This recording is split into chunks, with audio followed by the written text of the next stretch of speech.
So here we have the brand new touchscreen from the Raspberry Pi Foundation. Let's open it up and see what it looks like. Here's the screen.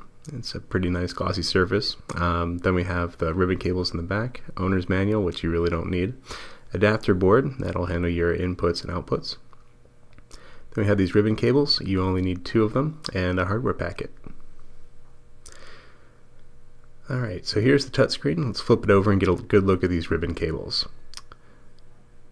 So then we have the adapter mounting ports, or holes rather. Then the smaller ribbon cable goes into the smaller ribbon cable holder, then the larger cable goes into the larger one. Let's go ahead and hook up the larger one here. So what we're going to do is pull out the black part first, insert the ribbon cable. That'll go shiny side down, and then we'll seat the ribbon cable together. Next we'll do the smaller one, so pull out the brown part, stick in the ribbon cable, and then gently seat the holder.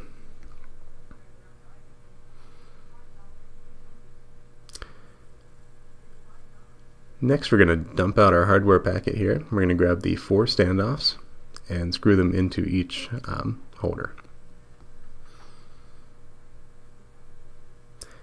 Alright, now we have the DSI ribbon cable, so that's going to go into the jack on the side, and we're going to do the same thing, pull out the black part and then seat it home.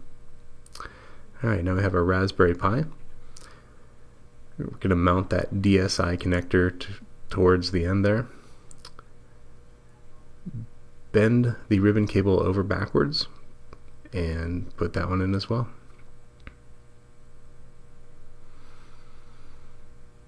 Now all we have left to do is put in the 4 mounting screws to keep everything firmly in place.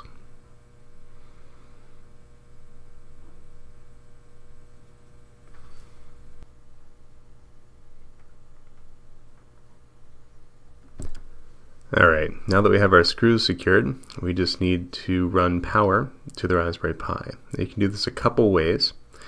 So the first way is you can use the USB out on the adapter board to go to the USB micro on the Raspberry Pi, and then you can insert the power right into the adapter board, and so that way it both shares the USB power supply.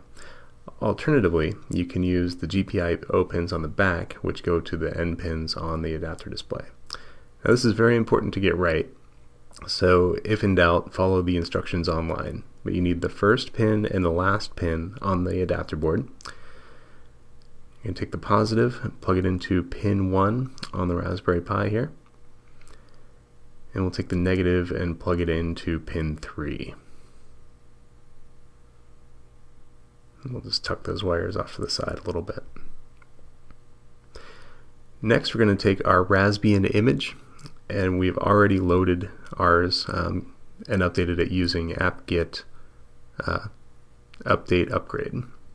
Next we're going to plug it into a cell phone power supply here, and we've also connected a USB keyboard to make typing easier. Let the whole thing boot up.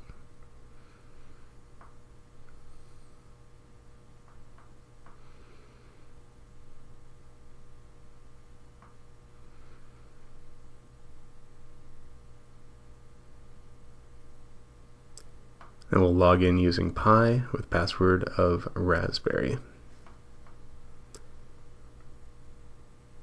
Next we'll type in startx all one word, to get it to boot into the desktop environment. And this can be later configured using raspi config, so that you don't have to type into the terminal every time. So you can see the touchscreen is pretty responsive. You can click around on here and drag things. And we'll go into the menu, poke around a little bit, we'll go to accessories and open up the calculator. As you can see, typing really isn't much of an issue. It works pretty well. Make things bigger, make it smaller. Navigation works pretty seamlessly. And there you have it, kind of an all-in-one input display solution for the Raspberry Pi.